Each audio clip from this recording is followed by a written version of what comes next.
Hi, this is Phil, and I'm here to tell you all about the Capes and Lunatics Patreon. Get early access to all of our interviews, including the monthly Chichester chats with writer and comic book legend DG Chichester, new episodes of classic Capes and Lunatics shows, including The Quantum Zone, This, That, or the Third, and many, many more specials, all completely uncensored. Access starts for $3 a month, full video when you pledge $5 a month. Check out the link in our show notes or go to patreon.com/capesandlunatics. Hope to see you there. To the future!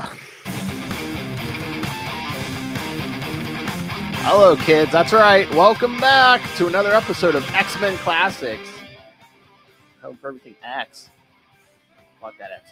I am Phil. Joining me, as always, oh jeez, that famous rapper himself, 2099 Vibes. 2099 Vibes himself. Justin the Owl. Back to the future with Phil. Word up at your Hootie himself, 2099 Vibes. Yeah, that's right. That's right. Yes, we're going to cover the first 4 issues of X-Men 2099. Yeah. I think this was one of my picks, wasn't it, Phil? Yes, it was. Yes. I think so, yeah. Yeah, I hadn't read it. I really hadn't read a lot of X-Men 2099 before this. Yeah, I remember you saying that it was kind of unfamiliar to you, but you had read some of it. Oh, maybe like an issue or two somewhere. Yeah. But I don't even, I can't even remember. Oh, wow. So these are like new to you for the first time almost. Yeah. Oh, okay. Mm-hmm. Very nice. Yeah, I love this series. This and Doom 2099. Wait till Doomcember, kids. Yeah, are my 2 favorites from the 2099 line. Mm-hmm. And coincidentally, they're written by the same person. So I think that had a lot to do with it. Oh, really? Yeah. Yeah, John Moore wrote both of them. Yeah. And I love his script. It's fantastic in both.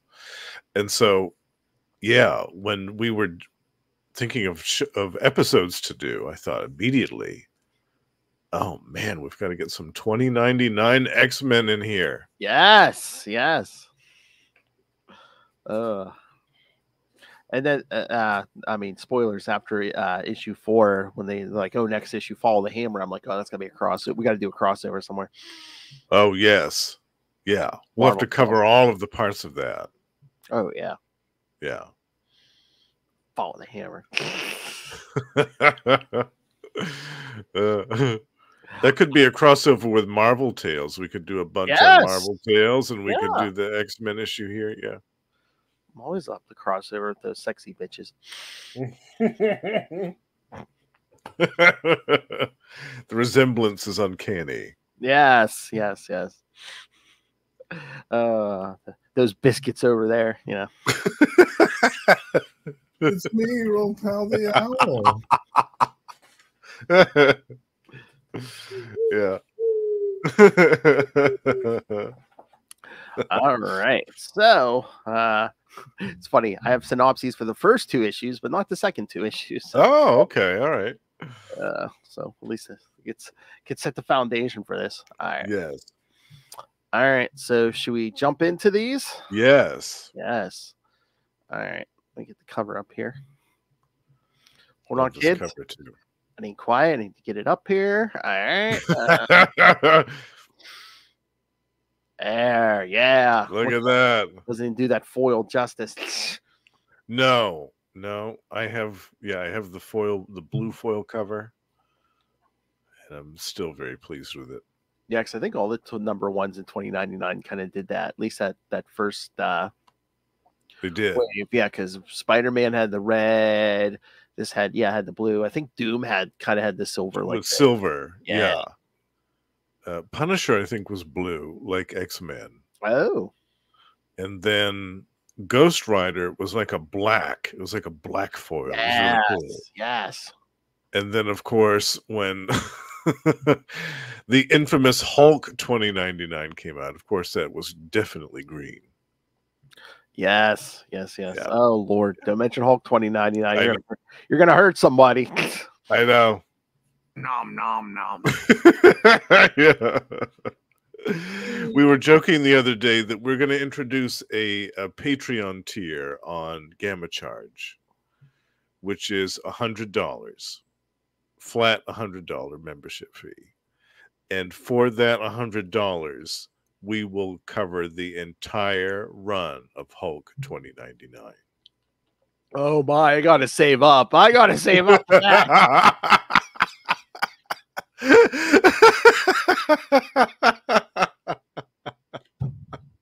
Oh my lord. Oh my lord. I gotta go one better. Be like, yeah, pay us $100 a shot and we'll cover whatever piece of crap you want. I don't know though, because then we might get a bunch of things like Dazzler the movie. Well, we already did that. A bunch of things like that though. I don't know. People might be willing to torture you and Lilith. Be like, yeah, Justin, I want to talk Heroes Reborn. Lilith, I want you to talk. Oh, can we torture Lilith with Captain America or something? Yes, yeah. Avengers. Mm-hmm. Oh yeah. Oh man, I want to hear. Oh Lord, if Russell wants to do more than one episode of Hulk 2099, I want to hear that. Oh God. Yeah. I was like, watch, somebody's gonna call our bluff if we do that. Then we're gonna be stuck with it. Reel that one in. Yeah. Yeah, I guess I can't do the pay us no cover crap because Russ. I guess you and Russell did come up with that first, so. I invented that, you dick. It is a great idea. Yes. No, I invented that, you dick. Over a year ago, you dick.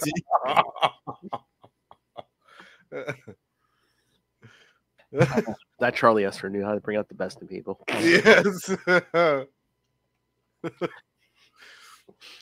If I was paying $100, I would be like, Russell, you have to introduce it how I tell you to introduce it. You have to say Hulk 2099, the greatest comic of all time. Yes, each episode has to come with that. Mm-hmm. I'll give you the drops, man. Have Noel edit it and then edit that in. Here, Russell will be like Hulk 2099, the greatest comic of all time. With echo and bass and everything. Yeah. Yes, it sounds like totally. Dr. Bong saying it. Yes. Yeah. All right. So let's get to this X-Men 2099. Yes. All right. So, oh yeah, and there's I don't know if they did the foil on that one, but Fantastic Four 2099.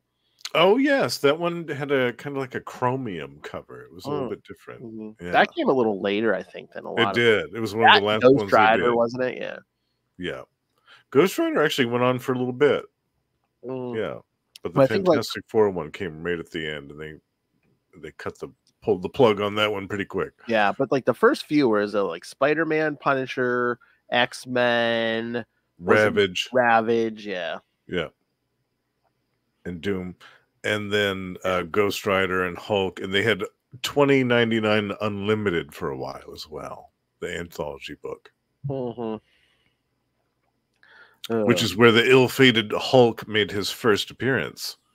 So that's what me and Russell covered in that episode. Was Hulk 2099 Unlimited #1 and 2. I am frothing at the mouth. Oh, your mother's a whore. Sending him into a frenzy. Where's the Joker? All right, X-Men 2099 #1 from October 1993. The Gathering. Writer John Francis Moore. Penciler Ron Lim. Yes. Yeah. Yes. One of our favorites. Inker Adam Kubert. Colors Tom Smith. Letterer Ken Lopez. And editor Joey Cavalieri. Timothy Fitzgerald is introduced to a group of drifters and mutants in Las Vegas who take him into their desert compound. Many have a semi-religious devotion to the desert ghost, Zan, a mutant with the ability to heal with one hand and destroy with the other. Yeah. You know where I'm going, kids. I wonder if I'm ready for that.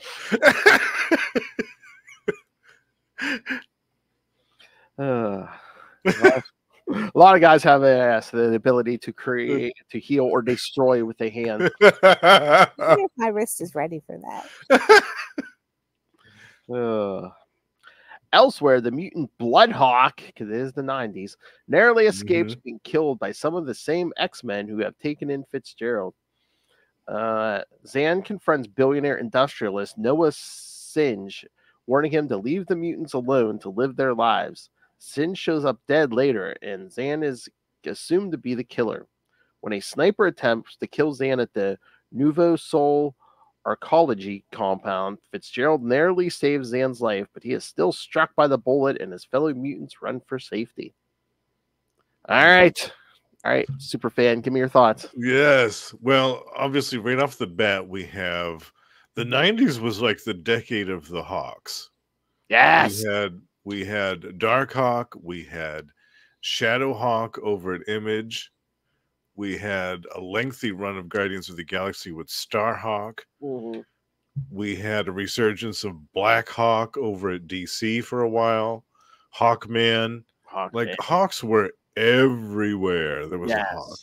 And it was 90s, Yeah. so he had blood in his name too. Totally. Yes. Yeah. Yeah. So here we had like the ultimate 90s mutant, Bloodhawk. Yeah. Because Bloodhawk has like this, well, when he transforms, has like this monster, so he almost looks like a gargoyle or something. Yeah, Like definitely. Big wings and those big and the claws. Yeah. Yeah. So cool. And in this issue, we got the inks from one of the Kubert brothers. Is Adam, Adam, yeah, with Ron Lim's artwork. It looks so good. Oh, Such a great combination. And I loved all these characters. I thought Xian was really cool, like kind of an enigma. Like there was a lot of mystery with him. I was like, okay, there's a lot going on here that we don't know about.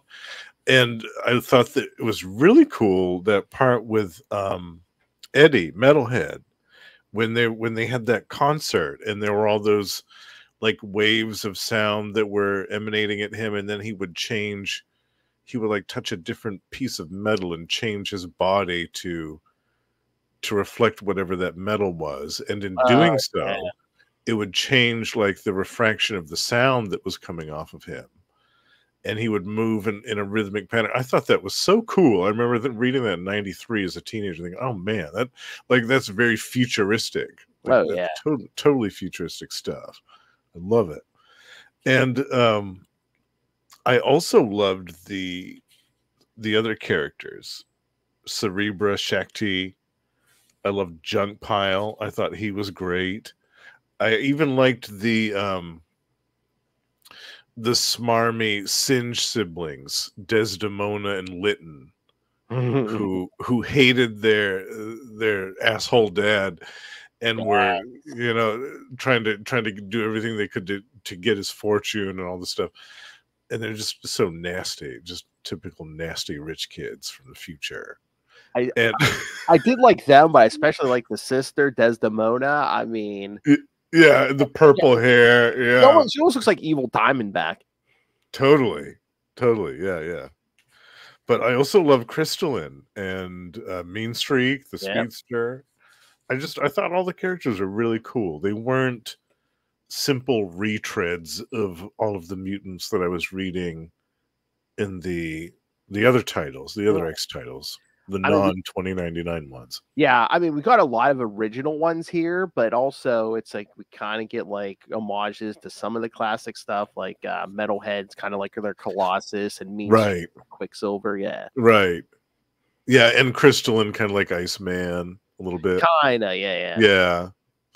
And Shakti a little bit like Betsy, kind of. I was gonna say, you really can't be a true X team without like a telepath. Yeah, absolutely. You have to have one telepath. I mean, at least a telepath or a telekinetic or both. That's the litmus test. At least one, because I was gonna say, like the current X-Men book by Jen McKay, there's two. Yes, right. Yeah, in an X-Force, there's two. Yes. Yeah. Yeah, but I thought it was a great story. I thought that they introduced just enough characters and enough subplots and things to keep me interested for the next issue. Yeah, yeah, yeah. Yeah. Yeah, I kind of like, it's kind of through Timothy's eyes because he shows up at this, what do you call it, a rave? Right. Yeah. Yeah, and all of a sudden, it just hits the fan. Oh, jeez. Hello, Russell. Hey, Russell. 2099. I know. We were just talking about your I heard- greatest nemesis. I heard what I have to save $100 for, Russell. Yeah. Phil's gonna call our bluff. He had an action That's figure. true. Yeah, he did. Yeah, there's only like I think one action figure of Hulk 2099 that was ever made, and he had one of it. Well, he said the bad guy of this series. Oh, yeah. Brimstone Love is one of the characters that shows up later on. And I think Russell had an action figure of him, and he is really badass. Brimstone Love because Little Hellfire is taken.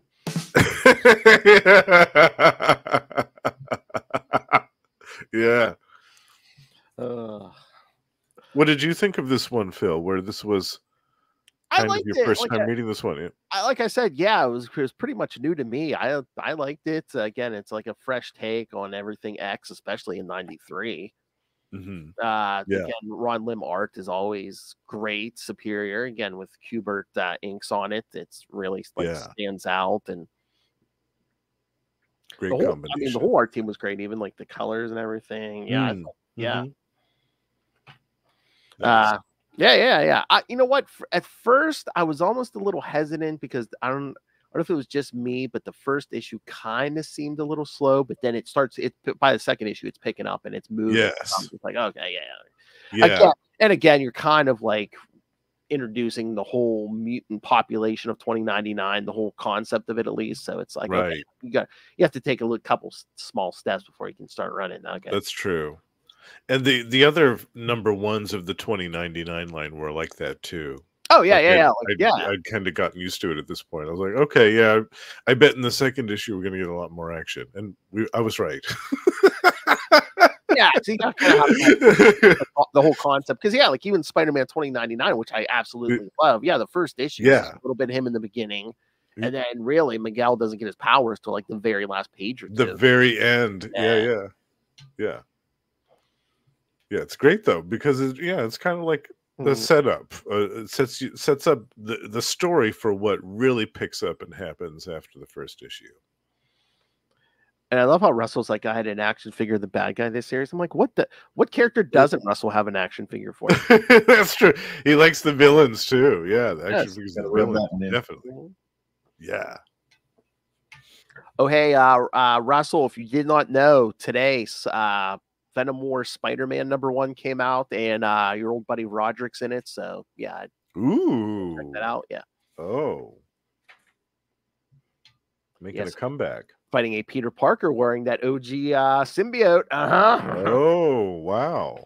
All right. Who's writing that? Oh, that's what's their we actually interviewed them once. It's oh God, I'm sorry. It's a team. They always like rate together.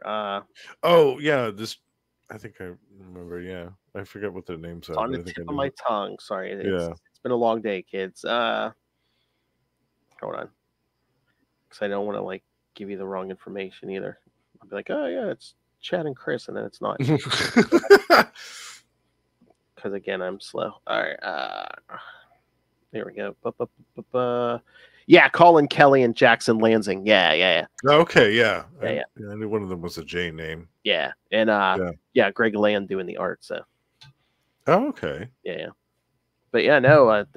Hobgoblin Roderick Kingsley shows up. So I figured. Yeah. All right. All over that. Yeah. The OG. Yeah. The OG is back. Yeah, that suit went looking for help. So yeah, I went right to yeah. So cool. Yeah. I might have to check that out too. That's like my favorite Spider. I love like the black suits. I love the black Spider-Man suit. I love that US agent, the captain costume. I love that. Yeah. So great. All right, so enough of Russell. All right, so Anything else on this first one, or should we No, I think we can move on to number 2. move on like the X-Men did? All right. Yes. All right. So there we go. There we go.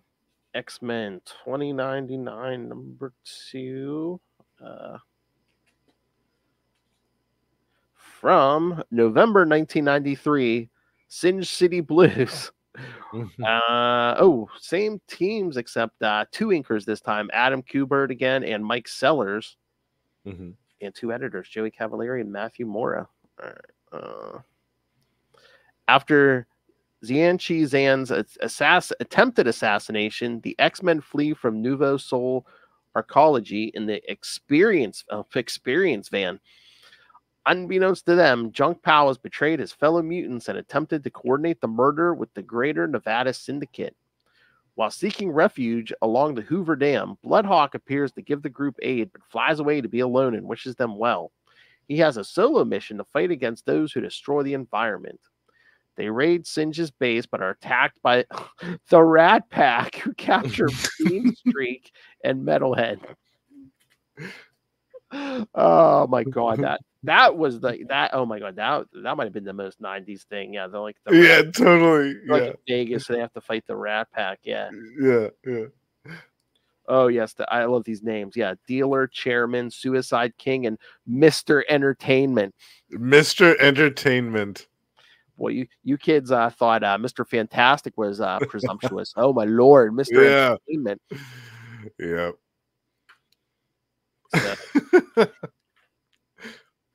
So yeah, it got weird, but I liked it. I mean, what did you think? I remember being surprised by Xian's like carapace that started to envelop his entire body from the wound from the sniper. I remember thinking, oh wow, okay, this hard red cocoon, what's going on here? Yeah, that character goes through quite a metamorphosis throughout this entire series. It's cool. They go on quite a journey.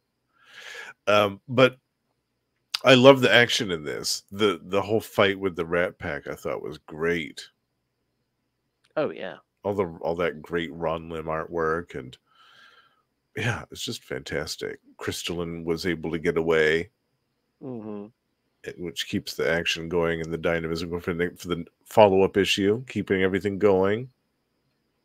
Yeah, the pace of this definitely picked up from the first issue. Oh yeah. And I'm trying to remember because I kind of read them all together. Was it the first one or this one where we see Tim's powers? He really has no control over him.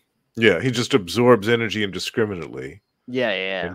And can release it, but the intensity of the energy that he releases, he has absolutely no control over it. Yeah, it's like an EMP, but yeah, I guess it can be destructive and yeah. And I love that effect too. It kind of makes him like a walking X-ray when his power is active. It's so cool. Yeah. And then we get a great part with Bloodhawk coming in and saving them in the beginning. From the vehicles that are pursuing them. I love that when he drops the bombs and blows up the tanks. It's great. Now that I think about that, is he kind of their take on Archangel? I guess, but I remember he was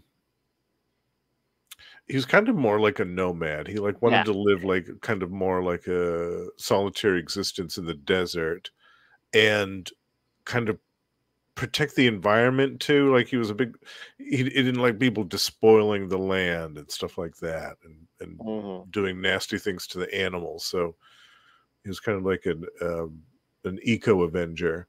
But yeah, his main thing was that he wanted to be left alone. Yeah, but just as we'll discover in the fourth issue, he escaped from a pretty awful past and had been trying to put that behind him for many years. Oh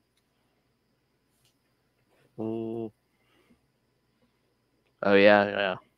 And Desdemona caught my attention. Yeah. Oh man, getting all drunk at her dad's funeral and throwing a glass at with her chest all hanging out. Yeah, I know. Yeah. She wanted to find the most revealing dress for her dad's funeral. Well, Vegas. Well, yeah. Villains in Vegas. Yeah. I mean, if you even look, I mean, the signs like in bright neon, it's like the Noah Singe Memorial Gala tonight. The memorial gala. Yeah. And the tsunami It's not grotto. a funeral, it's a gala. Yes. Yeah. So funny. Oh my, wait a minute. In this Tsunami Grotto, the online hypermedia excitement of Celeste Amberlin in her nude indigo review. Oh my. Oh yeah, they go full out in 2099. Oh yeah. Yeah, I loved the Rat Pack. I thought these are great 90s villains. Mhm. And some more great Ron Lim artwork. And Junk Pile's a nasty villain. Like we discover Yeah. in this issue, really, just how nasty he can be. Yeah. But yeah, the Rat Pack's funny. Again, we get another character like we were talking when we were talking Alpha Flight. Yeah, another short character, Yeah. which we didn't get a ton of. Yeah, like a little person. That's true. Yeah. Yeah. Oh, Lord. And then the dealer throwing diamond cut razor discs. I'm like, okay. Yeah. Yeah,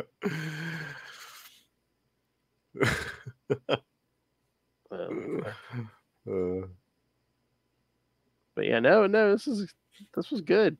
Yeah. Yeah, kept the pace going and it definitely kept me interested for the next issue. Yeah, like the first issue was great. I wasn't gonna like this, but yeah, no, it's great. Yeah. Good stuff. But yeah, what do you think? Like, I mean, I think the costume designs are good, and yeah, I love all the costumes.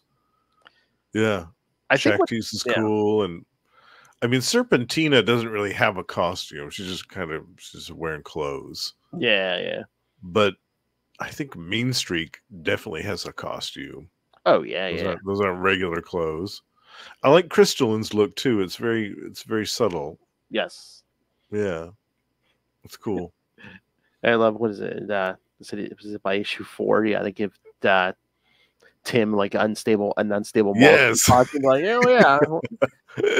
That way he won't keep blasting through all of the clothes that he wears whenever he uses his powers. Exactly.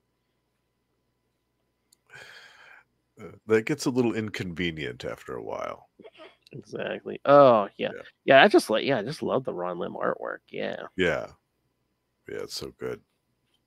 And he stays on this title too for quite a while, even though he was still doing Silver Surfer. And I think he might have even been doing a third book at this time. In 93.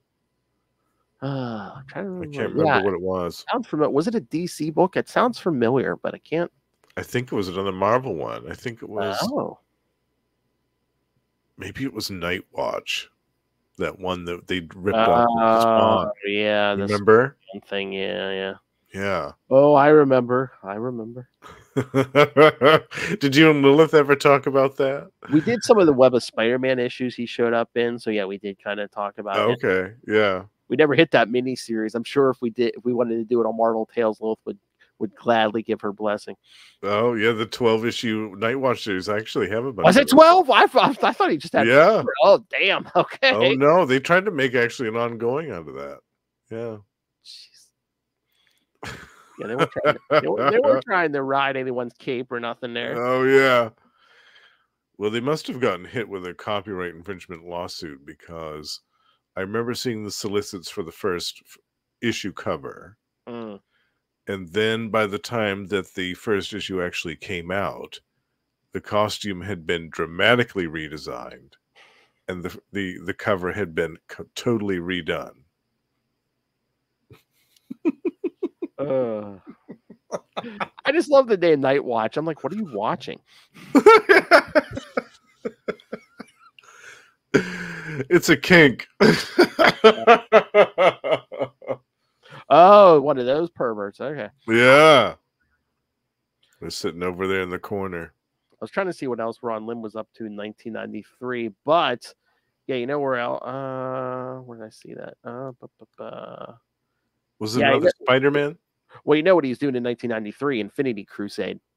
Oh, okay, yeah. Yeah, so he was. Yeah, we definitely saw him there. Oh, yeah. So he was doing a lot of stuff in '93. He was busy. Oh yeah. Yeah. I mean, you look, he's all over the 90s here in like 2000s. Oh, of course, I'm sure you saw him in 1992 in Namor the Submariner Annual 2. Namor. Oh, I did. Oh, I did. You're I was thinking. just looking at that the other day, actually. I came across Oh, that. were you looking that up, huh? Yes. When I was looking for Namor comics, I happened across that. I'm sure you were looking for Namor comics. I wonder if my wrist is ready.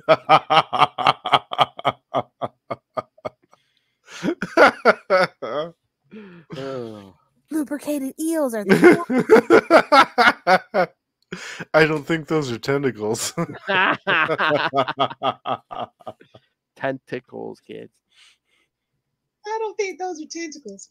That's it. It has Ron Lim down for the first 3 issues of Night Watch, though. Oh, okay. Yeah. He wasn't on there for very long. Oh, yeah. Oh, no. Yeah. God, yeah. He was all over Silver Surfer. 15 through 20, 22 to 31, 33 to 38, 40 to 57, 60 to 65, 73 to 82, 89, 91, 92. The first 5 annuals and annual 7. Wow. So, yeah. Yeah, he had a lengthy run. Mm-hmm. Yeah. Oh, yes. Also, 95. Spider-Man Maximum Clonage Alpha. Yes. Oh, yeah. I remember that.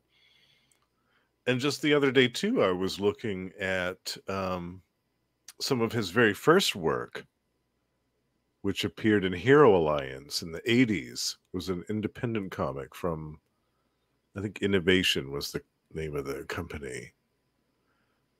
And very kind of mature superhero stuff. Oh. And I think that was some of his very first artwork. It's from the mid or early 80s, I think. Oh, here it is. So, yeah. How long did X-Men 2099 run? Do you remember? I think it was 30, 35 issues. Oh, it says Ron Lim was on this for the first 31 issues. Oh, okay. So, yeah, he stayed for most of this series. Yeah, it was Jan Duursema that came after him and did the artwork on the last few issues. Yeah, I was going to say, let's see if I can put this up on the app real quick. Yep, there we go. 35 issues. And there were 2 specials as well. Yeah, so Ron Lim did everything except the last 4. Yeah.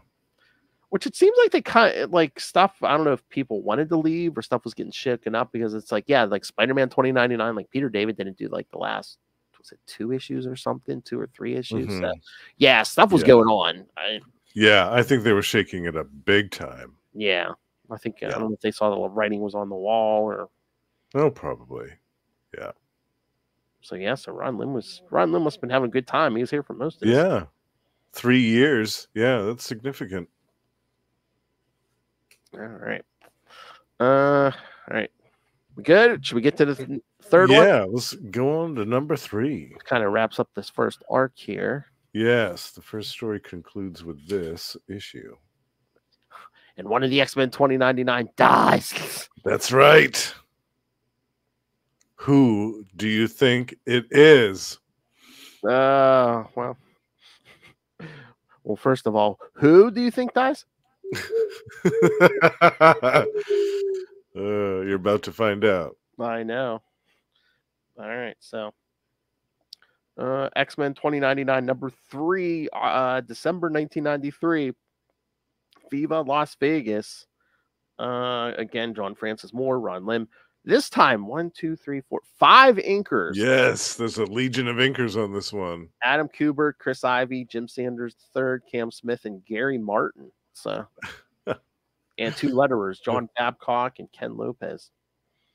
So, was it a deadline crunch? Because I don't think this thing was maybe, yeah, bigger than normal. I don't know.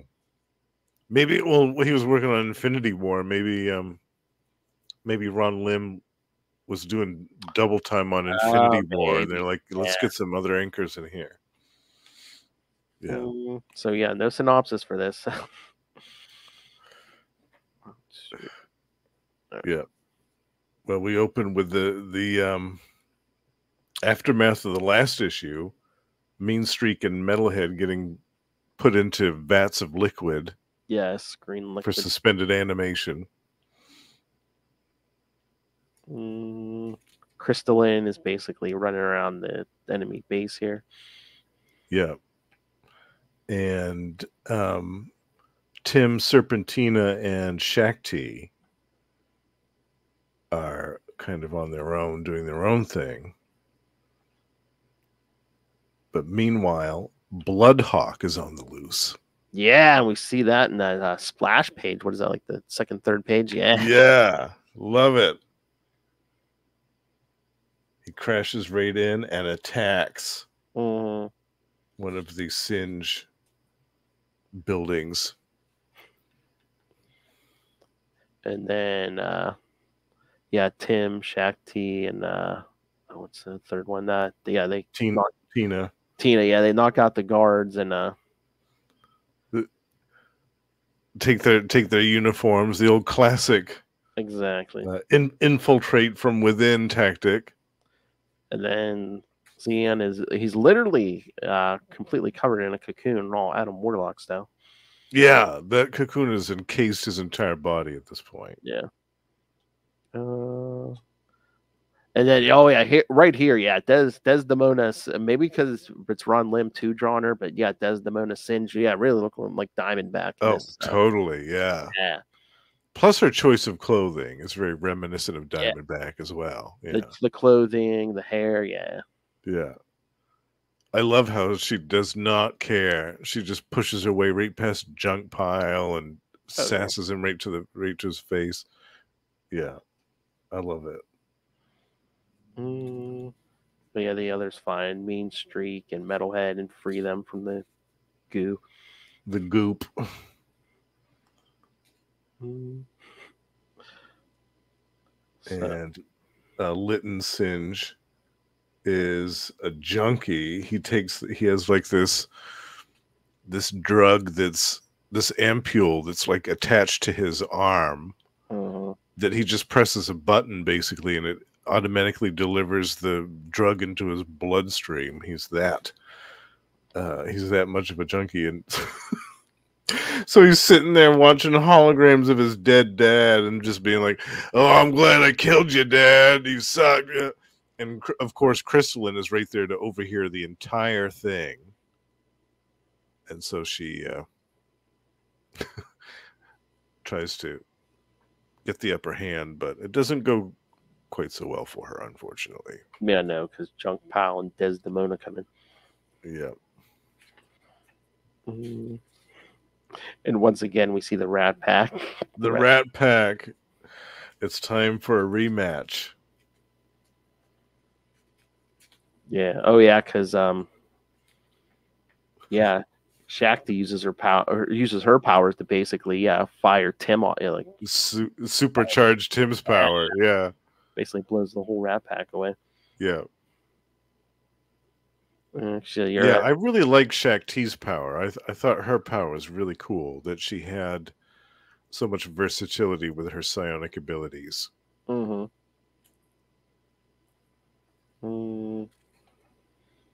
yes, and then they are going to find the others, and something starts happening to the cocoon. Yeah, it looks like it's cracking open, cracking from within.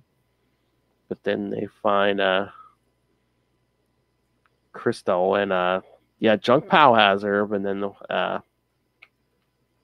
Tina attacks him, and he slams her into a wall.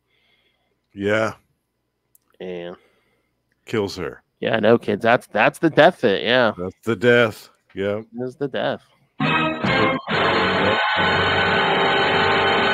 And then when Tim tries to attack him, he throws him out a window. So it looks like we have another death, but he's caught by Yeah.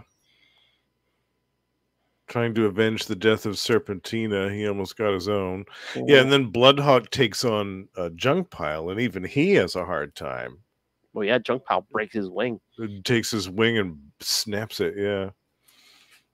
The Metalhead's like, oh, and he's like, my powers are back. They like, because that liquid wore off. So he's like, now you face another man made of metal. Yeah. Yeah, So, the three of them are about to throw down and Shakti, but then Xian shows up, who has recovered and takes the fight right to Junk Pile. Yep, hits him with that touch. Yeah. Yep. And these two go back a ways. It's oh yeah, because I guess they were later.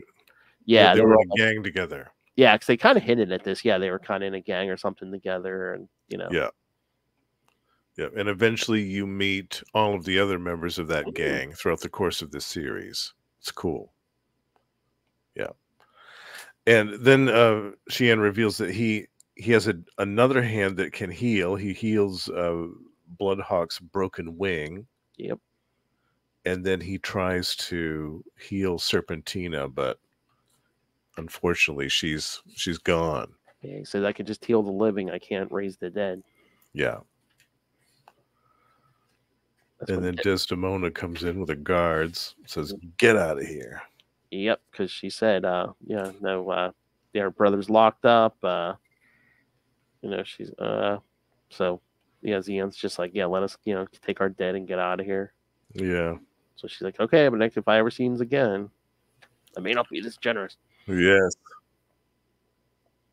So they have a little desert memorial for Serpentina later on. Yep. Crystalline makes a little kind of tombstone for her. And Bloodhawks all just like, oh, I'm not gonna be a team player, but it's basically like, if you need me, I'll be there. Yes, he says, I mourn your loss, but I cannot stand among you. My responsibility is to the land. Yeah. But the rest of them agree to stick together. Yeah, Tim says he'll stay, and then, of course, we get our X-Men pose at the end. Yes.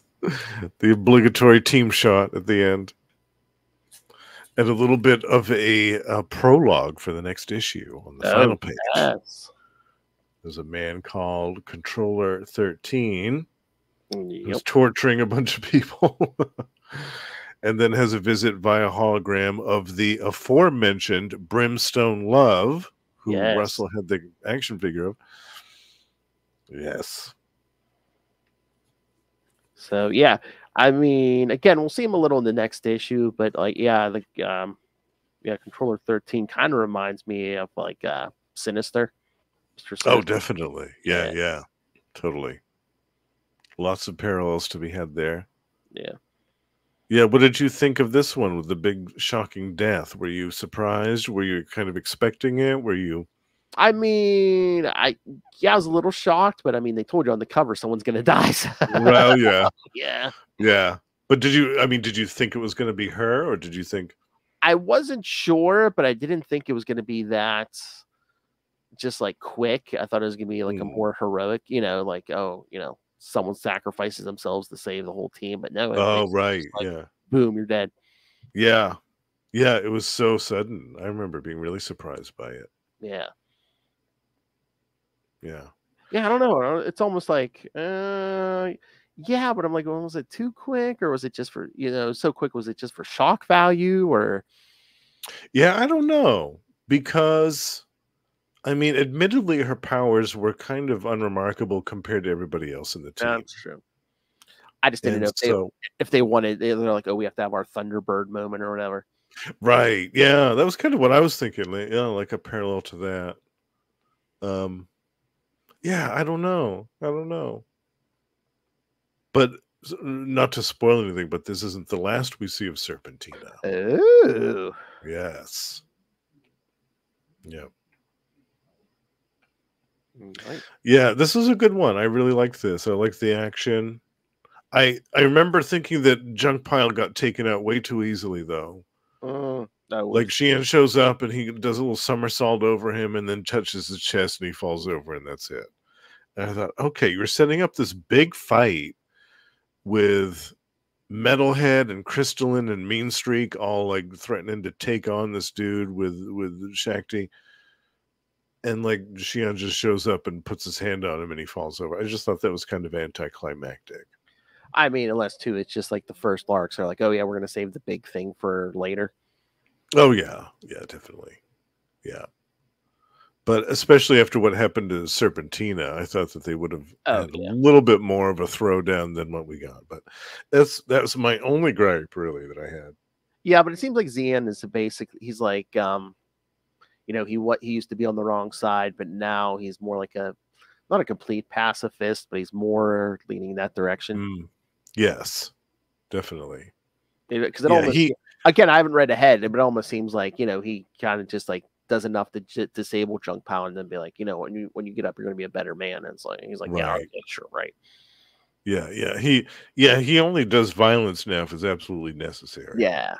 Whereas in the past, he led with violence first, like that was his first approach. Yeah. Yeah, I do like that. All right. Should we get to the last one? Yes, number 4. All right. So there we go. X-Men 2099, number 4.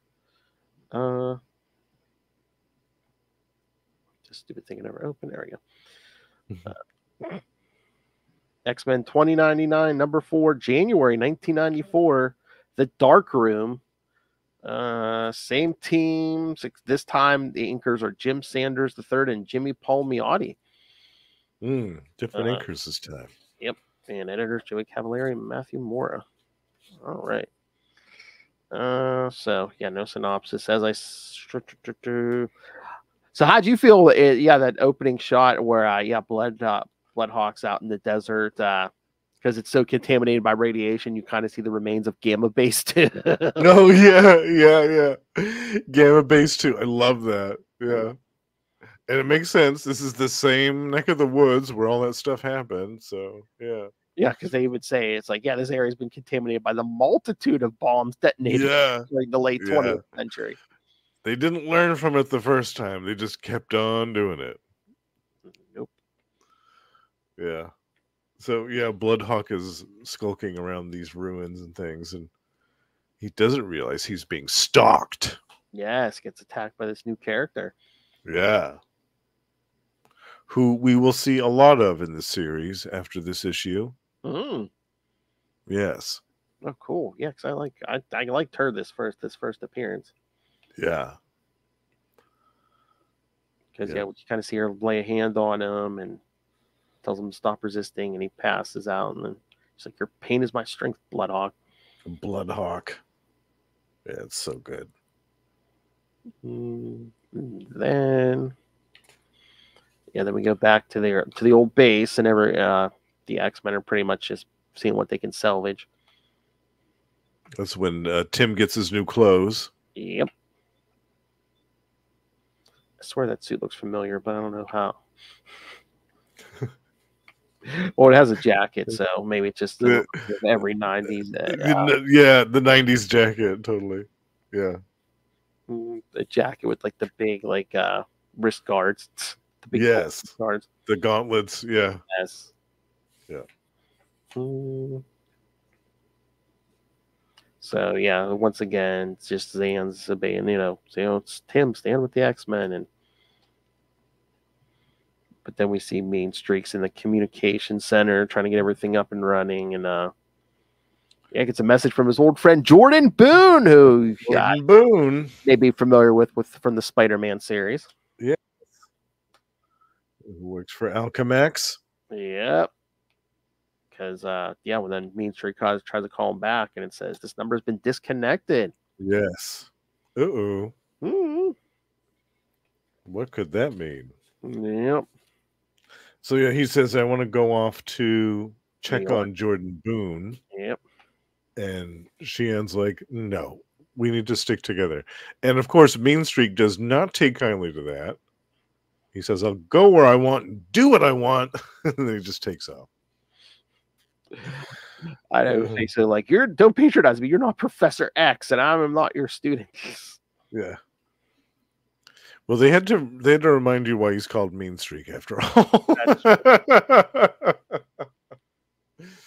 And Deanne's like, Crystalline, give him an hour to cool down, then bring him back. Yeah. Let him run it off. Yeah, because he said because she is his closest friend here. Yeah. And then yeah, we see Bloodhawk strapped down in this machine and kind of giving us his origin of being tortured and his powers. That poor Wolf too. Oh. Yeah. Poor Wolf getting electrocuted. Yeah. This theater pain is nasty. These people are nasty. Oh, yeah. But yeah, he was basically a prisoner of them in his youth. And this is, I think, this is when his mutation manifested for the first time. Yeah, because it said he's 14, alone, his family dead. Yeah, they're torturing him until, he basically transforms for the first time. Yeah, and he sees his own reflection in the mirror after he slashes them and frees himself, and he's horrified. Yeah. And so he's being made to relive this, and they can see on the screens, the controller and Lunatica, they can see on the screens everything that is going on in his mind. Oh, yeah. Because she's basically feeding on, because she's saying this one's repressed so much delicious pain, and Controller's like, try not to damage them. You've ruined one too many subject while feeding on their anguished emotions. Yeah. But yeah. Yeah, she loves that. She loves feeding on the pain of her victims, the psychic pain of it. Yeah. But yeah, because the Controller basically says, I had doubts when Brimstone loves suggests that I seek out the mutants who caused such a commotion in Vegas, but now that I've seen the potential of your kind, I'm eager to bring the others here.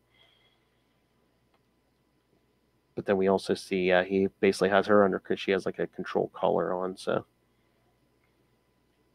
Yeah. Yep. He needs something like that to keep her in line, because otherwise she would tear his face off. Yep. Then Tim and Chris track Mean Streak to this truck stop. Yeah. Yep. And old Beauregard is gonna give him a ride. But yeah, because Bo's ready to go, and Mean Streak's like, here, let me talk to my friends for a minute. So Bo goes out to his truck or whatever, and there's Lunatica. She's a lot lizard, but yeah. Yeah, you don't want to mess with this lot lizard. No. Beauregard. And he finds she out she has no destination. She just needs a ride. So yeah. He finds out very quickly that he shouldn't have messed with her. Yep. Then Mean Streak comes up and sees her knock him out with her nasty psychic touch. Yep. And he flies at her, but she takes care of him really easily. Like throws him in the truck. So just kind of swats him aside like a bug. So then Crystalline tries to shoot her with her crystal splinters, but said her skin must be really tough. Yeah, she just kind of shrugs it off and punches her in the face. And then and unfortunately Tim can't manifest his power. Yeah, I know. And Lunatica knew that from Bloodhawk's memory, so yeah. So yeah, he wakes up in another machine in the Controller's lab. And Mean Streak and Crystalline have those collars on. And Bloodhawk's in his human form, he doesn't have the wings and claws and stuff, but he's essentially catatonic over in the corner. And that's when the controller appears. He said, "You are my guests in the dark room." And Crispin asks, "What do you want from us?" And he says, "Your darkest secrets, your hidden fears. Luna's touch can make you relive your most traumatic and painful memories. While she feeds on that psychic turmoil, I record it with the equipment you see around you. I'm in the market for pain." Then read Hulk 2099. Right. That episode would be perfect for the Theater of Pain. Yes. Yes. So Crystalline's even like, you invade people's minds and steal their lives for profit? He goes, for art. And I think of it as appropriation. Yeah. Ugh. Mm, They make a mistake, though, by going after Tim first. yeah, because Lunatic kind of gets in his head, touches him, gets in his head, and then I guess what is this? Wife or girlfriend accidentally kills her Yeah. Rieko, yeah. when his power His goes off. power kind of goes off while she's right there. He kind of just and he accidentally kills her. Yeah. kind of like fries the whole apartment or whatever. Yeah, and she gets Mhm. surprised. And due to reliving this trauma, his powers manifest suddenly again, and even more violently than before. Yeah, and isn't he like drawing power from the controller's machine? From the whole, from all the machines in this chamber. So all of a sudden he blasts Lunatica away. Yeah, it shorts out the control collar so that the others can escape. But then he starts destroying the place. Yep. And then the controller tries to get away, and Bloodhawk tries to stop him, but he's still weak. So yeah. So Lunatica shows up and attacks the controller. Yes. Her controller is worn out. Yeah. She says, the one you had around my neck for 10 years. Yeah. Isn't that wild? A whole decade she was in the service of this guy. She tells the X-Men to stay back. She suffered more than they have today. Yeah. And she says, now you'll pay for the decade of misery you put me through. The controller says, you can't hurt me, Lunatica. I feel no pain. But she says, your nerves may be dead on the outside, but I can get to your inside, Controller 13. And she uses her psychic touch to make him completely freak out in agony. Oh, yeah. Yeah. So I mean, Lunatic is basically like, yeah, leave him to me, and Crystalline, is arguing with her, but then Mean Streak's like, let's just go, there's no point in fighting her for him, and he's like, I don't think she cares. We appropriate the controller's airship. He's like, I'm still going to New York. And then Crystalline's like, what about Xeon? And Tim's like, who cares? I'm in. Let's go. And he goes, Lunatica, when I get back, we'll meet again. Sweet thing. Uh-huh. He's pissed at her for making him relive that trauma. Oh, yeah. And then the last page is basically a prelude to Follow the Hammer. Follow the Hammer prelude, exactly. Yes. We kind of see a little bit of what happened to Jordan Boone. From yeah. Mm-hmm. Which definitely has ties to Follow the Hammer. Yeah. Absolutely. So yeah, we got. Yeah, what did you think of this one, Phil? Was this your first time reading this issue? I like that. I think this might have been my favorite out of the four. Nice. Yeah. This is a good one. Yeah. Yeah, this one seemed the most X-Men to me. Right. Yeah. Yeah, it did feel very kind of classic. Yeah. Accurate, didn't it? Yeah. Yeah. Oh yeah, just the villains and all of it. The villains, the whole pacing of the story with with Henri Mean Street being like, I don't care what you say, leader. I'm going to go off and do my own thing. That's very X-Men too. Oh yeah. Like whoever the leader is having a fight with the brash, young, impetuous member who says, I'm going to go off and do my own thing. And then one or two others go after them to bring them back and they all get into trouble. That's also a really nice X story. Yeah. Oh yeah. And again, I mean, all good, it's just all these writers who paint speedsters as impatient. I mean, it makes sense because it's just Yeah. like, you can move so fast. I remember an old Flash from the 90s when Mark Waid had Wally West just standing in a line at the bank, and he's like, I forget, it was like, oh, like waiting for something to cook is, like it seems forever, or like, like minutes seem like hours, but then it's like standing in a bank line's an eternity. Right. Yeah, just imagine like living an hour in their shoes and what they would have to deal with on a regular basis. Yeah, it's crazy. Yeah, there's one. It's so funny where it's like he throws something in the microwave to eat, and then he like, jumps in he like does a whole shower while this like a minute or something. He's For like, a minute, yeah. And he still gets there and it's not done. He's like, come on. Yeah. Yeah. So yeah, I mean, it makes So yeah, I mean, again, it's a trope of like speedsters being impatient, but it makes sense. Mm-hmm. Totally makes sense. Yeah. Yeah. And I do like, I mean, these 2099 books, they did make them so, I mean, they knew by the 90s, they're like, yeah, let's really interconnect this world, especially since they don't really have like 4 or 5 books at the moment. Let's make sure they're really right. Yeah. Like the world is. Yeah, and pretty much they did that through Alchemax. Like Alchemax was kind of the link that tied everybody else together because that corporation was so huge. Oh, yeah. They had their fingers in everything. So it made sense that it would kind of connect everybody. Yeah, I love it. I love how interconnected all these books were. But it didn't feel like you had to read them all to understand what was going on. It was just, it was a convenient relationship amongst one another. Oh, yeah. But yeah, Alchemax, it was like everyone either worked there, knew someone who worked there, or they were enemies of Alchemax. Exactly. They had to spite against them for some reason. Yeah. Totally. Yeah. The ultimate evil corporation. They worked for the competition, Stark Fujikawa.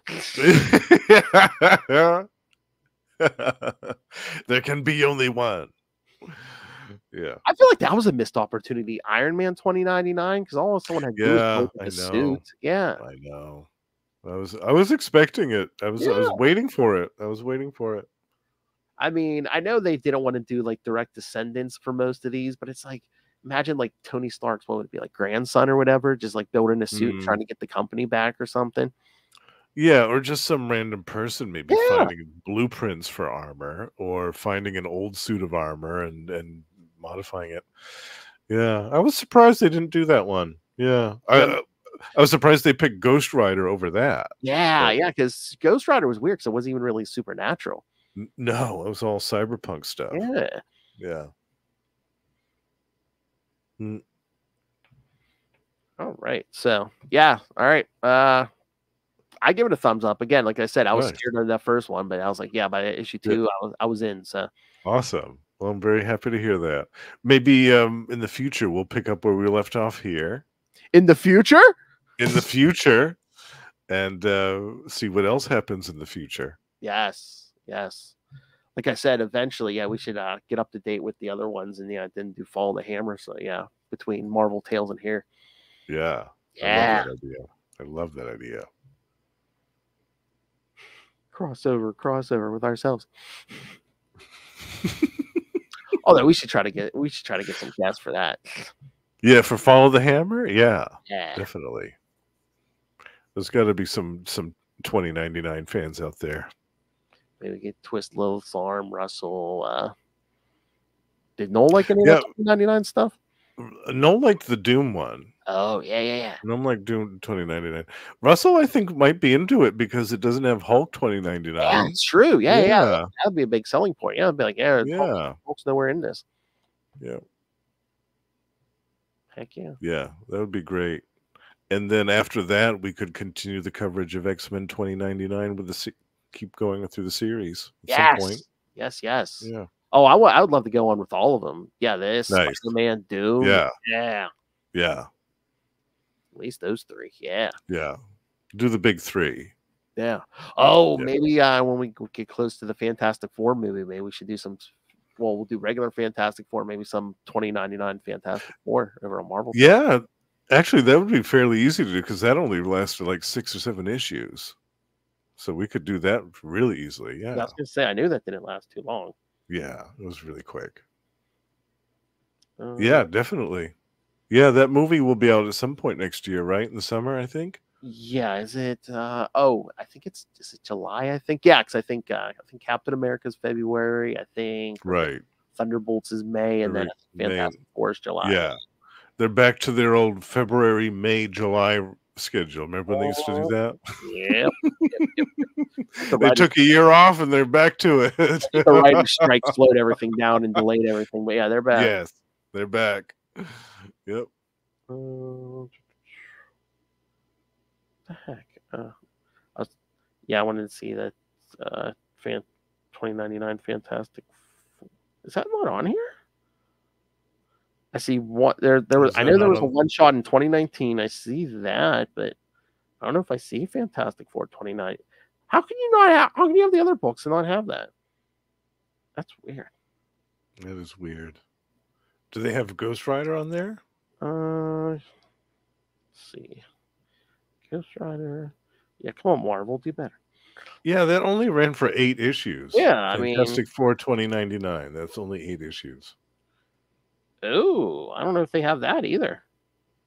Wow. Yeah, what the heck? What are they doing here? I don't know. Hold on. Yeah, I was gonna say. Oh wait. Oh no, they only have one issue of Ravage 2099. Well, of course, it's the Fall of the Hammer tie-in issue. Oh, well, naturally. Yeah. Oh, damn. Really? Wow.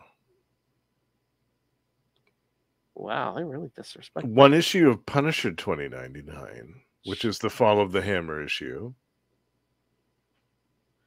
Oh, and only 17 issues of Doom 2099. They don't have the whole series of that. Yeah, it starts to Fall of the Hammer. Then they do like 24, 25, 26, 27, 28, wow. 30, 31, 32, 35, 36, 37, 38, 39.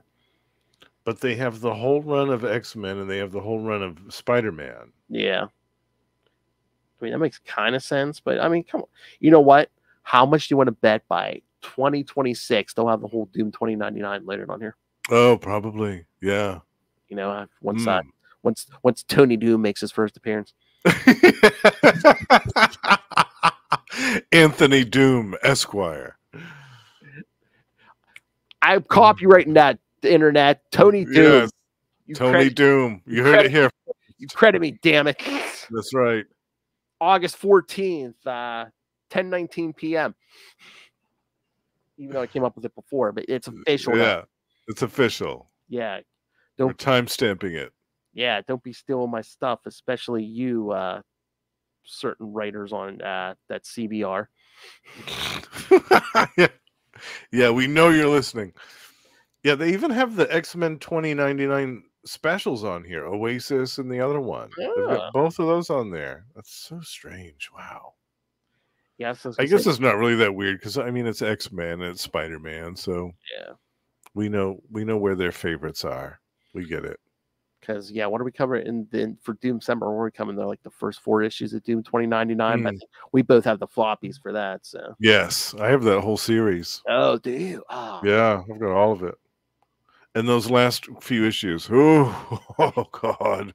Oh, the artwork. Oh my God. Oh. I won't even get started. But this is coming right after John Buscema. Oh. John Buscema did artwork on Doom 2099 for like 2 or 3 issues towards the end. And then they got this other dude to come in and do like the last 2 or 3 issues. And I was like, oh my God, you're going to follow John Buscema with this? Yeah, that's the thing. It seems like they just brought in people for like the last 2 or 3 issues just to like wrap stuff up. Yeah. Yeah. Reading these at that point in time, I got the feeling that they were wrapping it up and they didn't care. They were trying to like punch all these clocks and get the F out of there. Because that's like Spider-Man. I was like, why don't give Peter David whatever he wants to finish those last 2 issues? Yeah, exactly. Yeah, and Ravage. I've got the whole run of Ravage 2099. And the last issue is written by somebody else. Oh, jeez. The last issue. Well, that was like Stan's character, right? Yeah. He had left long before that, Yeah. but Pat Mills and Tony Skinner were on that title for years, literally. And then and then they pieced out before the last issue, and poor Ian Edgington had to come in and clean up whatever was left. It was like, oh man, what is this? Yeah, they knew everything was done, so they're just like, get something out. Yeah, just get it out there. Yeah.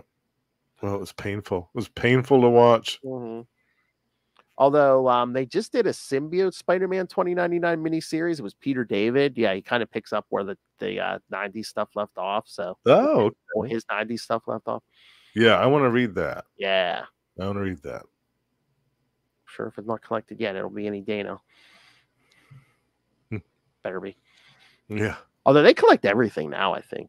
That's true. That's true. They're getting better at that. Yeah. They didn't know what they had in the 90s. That's right. That's right. All right. Anything else, Justin? No, I think we covered it pretty well, Phil. Oh, yeah. All right. So next month, oh, yes, for October, that's right. We're going to instead of the future, we're going to go back. Yeah. Back to, what was that, the 70s, to Amazing Adventures 11 through 16. As for those of you who may not know, how did Hank McCoy become furry? Well, we're going to tell you next month. We're going to tell you. Yes. I wonder, actually, Russell might want to join us for that one. Yeah. Because I know that for a while, he was really heavy into the Beast. Yeah. And especially this time period that we're going to discuss. Oh, yeah, because that's more of like a horror vibe on this. Yeah. Yeah. He might want to join us for that one. I'll mention it to him, see if he'll be available. Oh, nice. So, yeah, we're going to cover that. And then in November, we're going to hit another Justin pick, because we're going to cover the first 3 issues of Excalibur. Yes. Another personal favorite. Yes. And then December, of course, is Doomcember. So we're going to cover the X-Men and Doctor Doom 1998 annual. Yes. Yes. Love it. That's another pick from Phil, which I was very happy about. Remember, kids, remember, Tony Doom is mine. All right. Yeah. Fuck it. All right. So send us your thoughts on X-Men 2099, the whole 2099 line, the stuff that's coming up, hell, even the stuff you hear on Marvel Tales. So yes, all of it. Email us, CapesandLunatics@gmail.com, or call the voicemail 614-382-2737. That's 614-38-CAPES. And remember, you can find all things Capes and Lunatics, episodes, social media, merchandise. Get your brand new Capes merch. Yes. Get your classic. Get the new stuff. Get the classic stuff. Get all of it. Oh, God. If I wanted to make more pictures, I could take pictures of merch, but be like, switch back, forth. That'd be fun. All right. So, merch. And again, Lunatica, aka Little Hellfire, demands that you rate random money on us to the Cash App link. Make it rain. Please, she would love to. She would love to disable a man both the bears to touch his place. So yes, rain random money on us to the Cash App link. Make it rain. Of course, yeah. Don't make us dance in the club on that pole until the mutant haters destroy the whole place and just go on the run. She looks like she was just working a stripper pole down at Divas. And of course the Patreon, where Lilith and I give you something new every month, exclusive to the patrons and completely uncensored. So join our Al friend down there. That's right. Join me in the Patreon elite. And I believe I still got to run it past Lilith, but I believe August we're going to do a Justin pick also. Yes. So yes, you can also request topics for us to discuss. Yeah. So yes, find the Patreon at patreon.com/CapesandLunatics and find everything at tubespace.ao/CapesandLunatics Podcast Network. That's tubespace.ao/Capes and Lunatics Podcast Network. More vicious and brutal than ever. All right. Now for this Justin the Owl.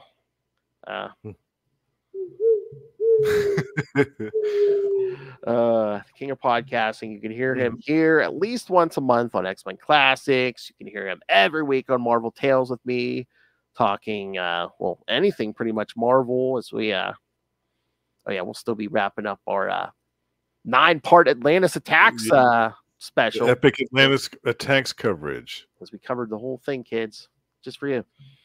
Right. You can hear him once a month here with me and the aforementioned Russell on Energon Universe.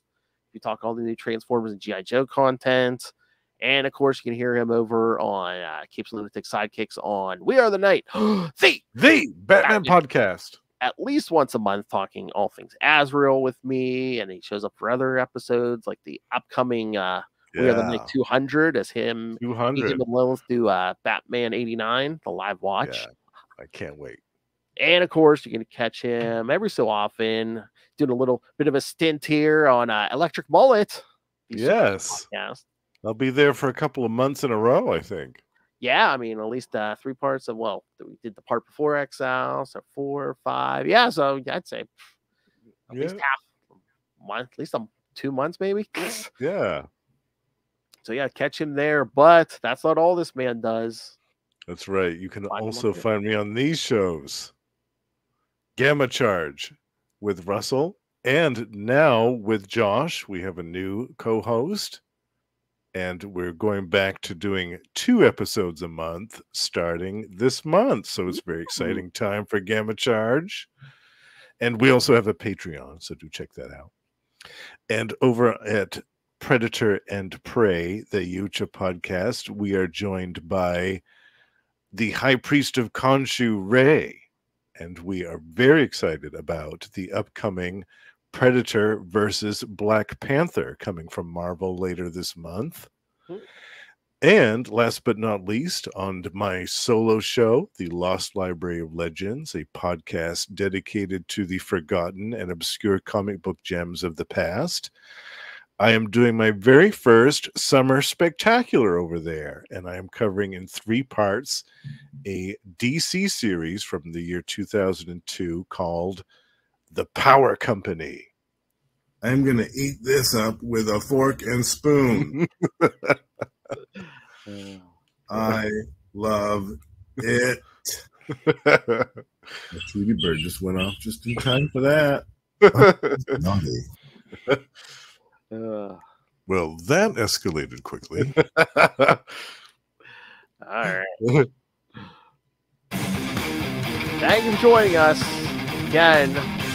We'll be back in a month here on X-Men Classics for amazing adventures. Someone starts growing hair in strange places. Yes. Heck, the toy.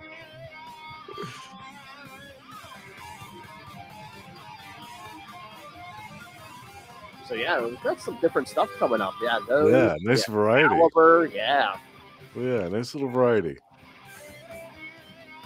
Oh, wait till you see what we got planned for you for 2025, kids. Oh man, once a month, they're gonna get like yeah. By popular demand. YouTube has spoken. All right, kids, come back next time, and remember, good touch, bad touch.